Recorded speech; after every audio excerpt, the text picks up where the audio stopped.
رہا ہے, نیند کی بات نہیں, جاگ رہا ہے. اتنے میں تہامہ کی طرف سے ایک بادل آیا, تہامہ کی طرف سے ایک بادل آیا اور وہ بدری نیچے آئی, اس میں سے ایک خوبصورت آدمی اترا اور اس نے جو ہے کیا کہتے ہیں اس کے ماں کے چہرے پر اور اس کے ماں کے پیٹ کے اوپر ہاتھ پھیرا. نعوذ باللہ. وہ نبی سنو ہاتھ پھیرا اور جانے لگا. اس نے کہا حضرت آپ کون ہیں بتا کے جاؤ. کہا میں تیرا نبی صاحب قرآن محمد بن عبداللہ ہوں. استغفر اللہ. وہ نبی جو اپنی زندگی میں کسی غیر محرم ہاتھ کو چھونا تو درکنار دیکھنا بھی گوارا نہیں کرتا تھا, آج مرنے کے بعد میں یہ تہامہ کی طرف سے بدلیوں میں بلا رہے ہیں. میں سمجھا کوئی ہالی ووڈ کی فلمیں چل رہی ہوں, جیسے شوٹنگ ہو رہی ہے جناب عالی, بدلیاں آ رہی ہیں ماشاءاللہ, پریاں اتر رہی ہیں اس طرح سے آ کر کے ان کو شفا یابی ہو رہی ہے. ایک سود خور مر گیا, اس کا چہرہ سور کا ہو گیا, اس کو نیند آ گئی. لڑکے کو ماں باپ مرا پڑا ہے, چہرہ سور کا ہو گیا, یہاں نیند آ رہی ہے. ان کو بڑی جلدی نیند آتی ہے ان لوگوں کو, ہاں ان لوگوں کو بڑی جلدی. ابھی میں بتاؤں گا 2-4 واقعے حضرت امداد اللہ کے دیوبند کے, بڑی جلدی نیند آتی ہے ان کو, اللہ ہی جانے کیسے نیند آ جاتی. اور دوسری بات میری سمجھ میں نہیں آئی کہ ہمارے تبلیغی جماعت کے جو اکابرین ہیں, میں عوام کی بات نہیں کر رہا ہوں, اور ان کے عوام بھی کچھ دن کے چلے کاٹنے کے بعد انہیں نبی صلی اللہ علیہ وسلم کی زیارت ہو جاتی, پٹاپٹ بڑی جلدی زیارت ہوتی ہے. کہتے ہیں ہمیں زیارت ہو گئی.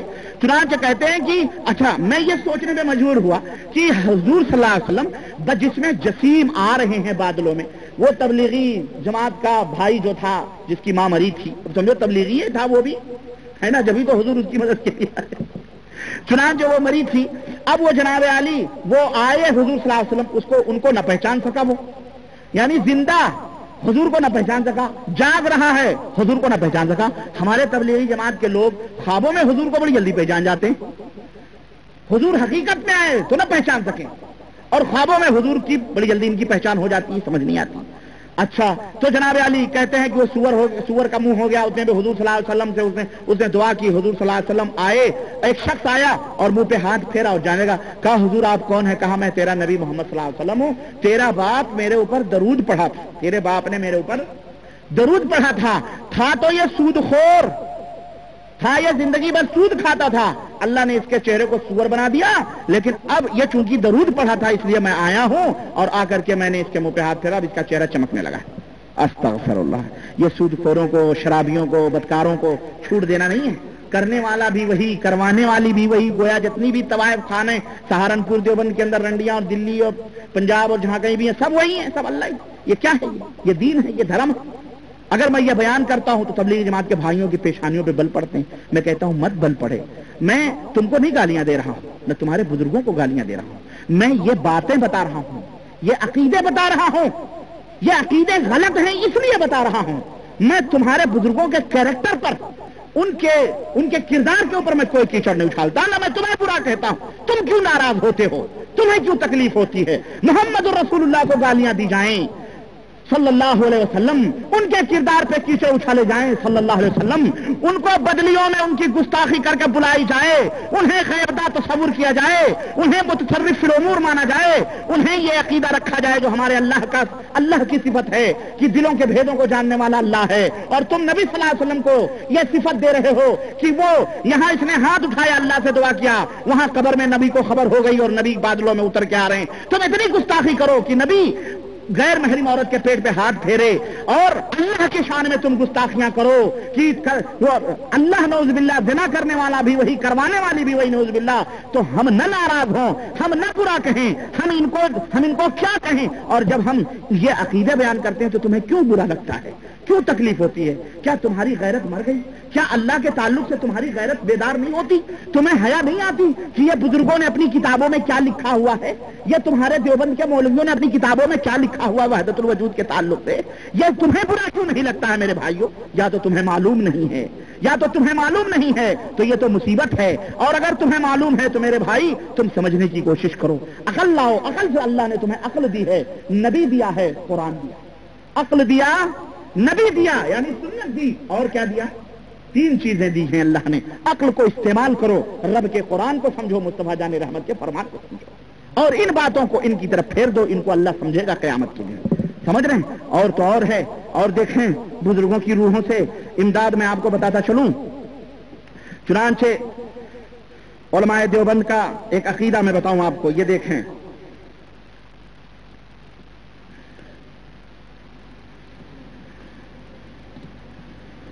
کہتے ہیں حضرت صاحب کسی اشرف السوانح، یہ اشرف السوانح، اشرف السوانح مولانا اشرف علی صاحب تھانوی رحمۃ اللہ علیہ کی کتاب ہے یہ اشرف السوانح.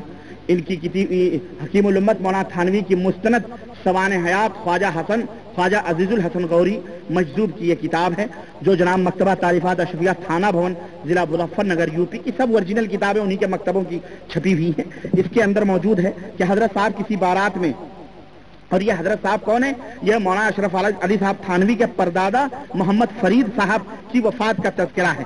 کہتے ہیں کسی بارات میں تشریف لے جا رہے تھے کہ ڈاکوؤں نے آ کر بارات پر حملہ کر دی. ان کے پاس کمان تھی اور تیر تھے، انہوں نے ڈاکوؤں پر دلیرانہ تیر برسانا شروع کیے. چونکہ ڈاکوؤں کی تعداد کثیر تھی اور ادھر بے سر و سامانی تھی، یہ مقابلے میں شہید ہو گئے. ان کے دادا جو تھے پردادا مقابلے میں شہید ہو گئے. اب سنیں، شہادت کے بعد عجیب واقعہ پیدا ہوا. رات کے وقت اپنے گھر میں مثل زندہ تشریف لائے. سنیں، یا تو شہید ہی نہیں ہوئے، یا تو یہ جھوٹے، یا تو شہید ہی نہیں ہوئے ہوں گے. مثل زندہ تشریف لائے اور اپنے گھر والوں کو مٹھائی لا کر کے دی.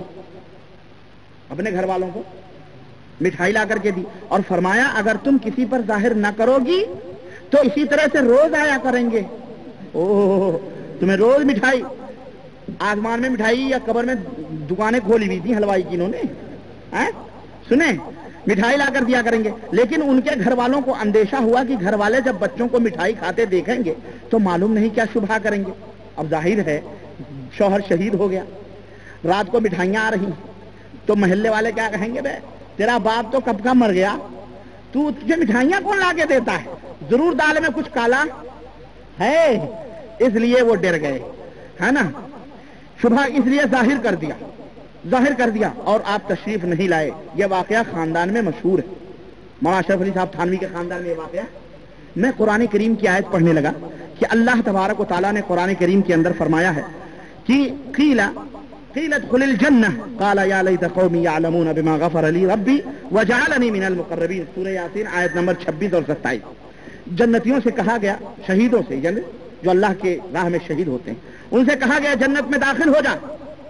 جنتی کہیں جنت میں داخل ہو جا، تو وہ کہنے لگے اے کاش میری قوم جان لیتی، اے کاش میری قوم جان لیتی کہ میرے رب نے مجھے معاف کر دیا اور مجھے مقربین میں سے کر دیا. مجھے میری قوم کو کوئی جا کے خبر کر دے کہ ہم اللہ کی راہ میں شہید کر دیے گئے تو اللہ تعالیٰ نے مجھے کیا کیا؟ شہادت کا درجہ جنت میں عطا فرمایا اور اپنا مقرب بنا دیا. وہ شہید جو اللہ کی راہ میں شہید ہوں وہ تو یہ تمنا کریں، اور یہ شہید اپنی قوم کے پا کے کہتا بتانا نہیں کسی کو تو روز آئیں گے، بتاؤ گے تو نہیں آئیں گے. یہ کون سا شہید ہے؟ یہ باراتی شہید ہے نہیں. اللہ آپ کو جزائے خیر دے. ماشاءاللہ کافی سمجھدار لوگ ہیں، ہے نا. اسی طرح سے میں آپ کو بتاؤں، زندہ بزرگوں کی روحوں سے بھی فائدہ اٹھاتے ہیں یہ.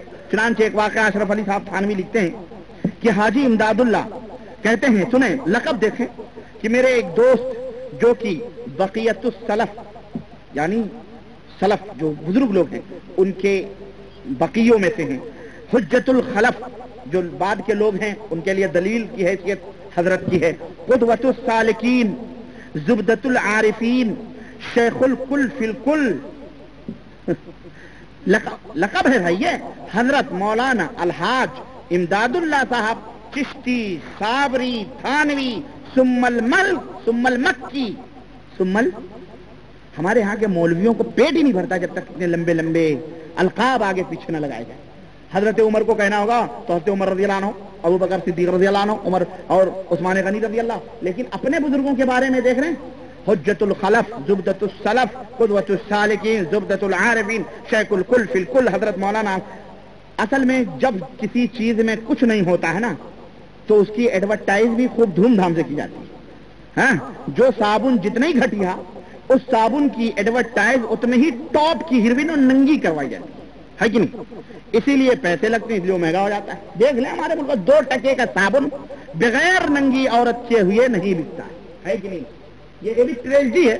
بہرحال یہ موضوع ہے الگ کہ جو لوگ مساوات اور خواتین کی عزت کے دم بھرتے ہیں، کس طرح ہماری ماں بہنوں کو ننگا کر کے عوام کے سامنے رکھا جاتا ہے اور اسلام جس نے عورتوں کو پردے کا حکم دیا، عزت دی، تحفظ دیا، عصمت اور ان کے آبرو کی حفاظت کی، آج اس کو کہا جاتا ہے یہ دقیانوسی مذہب ہے اور عورتوں کو چہار دیواری میں بند کیا ہوا ہے۔ اور ہماری بھولی بھالی یہ مائیں بہنیں اور عورتیں، اللہ انہیں ہدایت عطا فرمائے، جن کے بارے میں مشہور ہے کہ اگر ان کے ناک نہ ہو تو پتنی کیا کر لیں، اللہ انہیں ہدایت دے، انہی خبیثوں کے، رذیلوں کے دھوکوں میں اور ان کے فراڈ میں آ کر کے، اور نقاب غائب، پردے غائب، اور آج کل نقاب بھی چلنے لگے شیروانی کے ٹائپ جناب عالی ہمارے ملکوں میں، اور وہ بھی فیشن چل رہا ہے کہ بازار میں میاں کے بازو میں بازو ڈال کر کے پردے اٹھا کے چلتی ہیں، یعنی نقاب پہنی ہے شیروانی کی طرح لیکن یہ اوپر کا غائب ہے۔ اب اس سے کیا فائدہ، اسے کیا فائدہ اسے نقاب پہننے سے؟ میرے اسلام نے تحفظ دیا۔ میں عرض کر کہنے مطلب یہ ہے کہ میں یہ عرض کر رہا تھا، بہرحال یہ الگ موضوع ہے، لیکن کہنے کا مطلب یہ ہے کہ جو جتنا ہی گھٹیا ہوتا ہے اس کی تعریف بھی اتنی ہی زیادہ بڑھا چڑھا کے کی جاتی ہے۔ تو دیکھیں چشتی، صابری، تھانوی، ثم المکی، اللہ تعالیٰ صلی اللہ سے بیعت تھے، حج خانہ کعبہ کو تشریف لے جا رہے تھے۔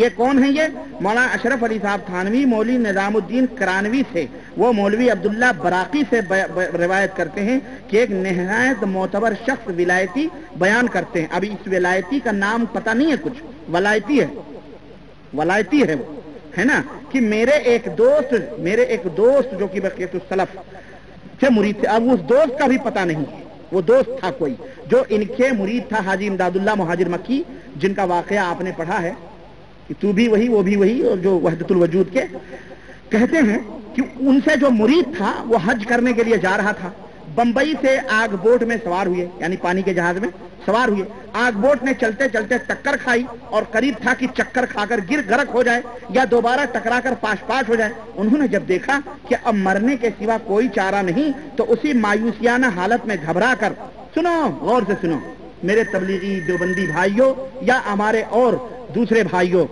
مومن موحد متبع سنت بھائیوں، سنو یہاں دیکھو، گھبرا کر اس مرید نے اپنے پیر روشن ضمیر کی طرف خیال کو کیا۔ کہاں؟ بحر عرب کا جو سمندر ہے، بامبے سے جو چلا ہے، بیچ سمندر میں جا کے کہیں کشتی ٹکرائی اور وہاں سے اب وہ کنیکشن ملا رہا ہے پیر روشن ضمیر سے۔ اس وقت کوئی جو وال نہیں تھا بھائی، کچھ بھی نہیں تھا، کنیکشن دیکھو اس کا۔ روشن ضمیر کی طرف خیال کیا اور کہا، وہاں سے کہا کہ اس وقت سے زیادہ کون سا وقت امداد کا ہوگا؟ اللہ تعالیٰ سمیع و بصیر کار ساز مطلق ہے۔ اسی وقت ان کا آگ بوٹ غرق سے نکل گیا، اسی وقت ان کا آگ بوٹ غرق سے نکل گیا، لوگوں کو نجات ملی۔ ادھر تو یہ قصہ پیش آیا، اس مرید نے سمجھا بھائی اللہ تعالیٰ نے نکال دیا، ادھر یہ قصہ پیش آیا، اور ادھر اگلے روز کہاں؟ دیوبند سہارنپور میں، ہندوستان میں، اگلے روز مخدوم جہاں اپنے خادم سے بولے ذرا میری کمر تو دبانا، نہایت درد کرتی ہے۔ خادم نے کمر دباتے دباتے پیراہن مبارک جو الٹا، یعنی کرتا الٹ دیا کمر دباتے دباتے۔ اب اس کے الٹنے کی کیا ضرورت تھی، بہرحال الٹ دیا اس نے، لیکن اب قصہ تو بتانا ہی ہے نا، کہانی تو آگے بڑھانی۔ اس نے کمر سے ہٹا دی، کرتے کا دامن ہٹا دیا، وہ اٹھایا تو دیکھا کہ کمر چھلی ہوئی ہے اور اکثر جگہ سے کھال اتر گئی ہے۔ پوچھا حضرت یہ کیا بات ہے، کمر کیوں کر چھلی؟ فرمایا کچھ نہیں۔ پھر پوچھا، رہا ہوگا ایسے ہی تیز ترار خادم اکثر پیروں کے تیز ترار ہوتے ہیں، کیوں معلوم ہے؟ اس لیے کہ ان کی حقیقتوں کو وہ جانتے ہیں۔ ہاں، ہم اپنے پیر سے کبھی اللہ کی قسم میں مرید نہیں ہوا، دنیا مرید ہوتی تھی، چادریں پھینک پھینک کے مرید کرتا تھا، میں وہیں بیٹھا رہتا تھا، مگر میں مرید نہیں ہوا کبھی۔ عورتیں، مرد، بچے سب مٹھائیاں تقسیم کرتا تھا، میں سب کچھ کرتا تھا، لیکن کبھی بھی میں مرید نہیں ہوا۔ کیوں؟ مجھے پتہ تھا یہ اندر کیا کرتا ہے مردود، اللہ کی قسم بتا رہا ہوں، اللہ گواہ میں مرید نہیں ہوا اس کو۔ وہ بھی افسوس کرتا رہا ہوگا، لیکن پتہ نہیں کیوں میرا دل ہی نہیں کہتا تھا اس سے مرید ہونے کے لیے، کیوں؟ ہم اصلی خادم تھے نا، پتہ تھا اندر باہر کا۔ تو اب وہ ڈٹھائی سے پوچھ رہا ہے کہ آپ خاموش رہے، پھر پوچھا آپ خاموش رہے، تیسری مرتبہ پھر دریافت کیا کہ حضرت یہ کہیں رگڑ تو نہیں لگی ہے نا، اور آپ تو کہیں تشریف بھی نہیں لے گئے، پھر یہ رگڑ کیسے لگی؟ فرمایا سنو، یہاں سنو، ایک آگ بوٹ ڈوبا جاتا تھا، اس میں تمہارا دینی اور سلسلے کا بھائی، سلسلہ جانتے ہیں؟ سلسلہ صابری، کلیری، نقشبندی، چشتی، یہ سلسلہ صوفیوں کا. دینی بھائی ہی کافی تھا، لیکن نہیں، سلسلے کا بھی تھا بھائی.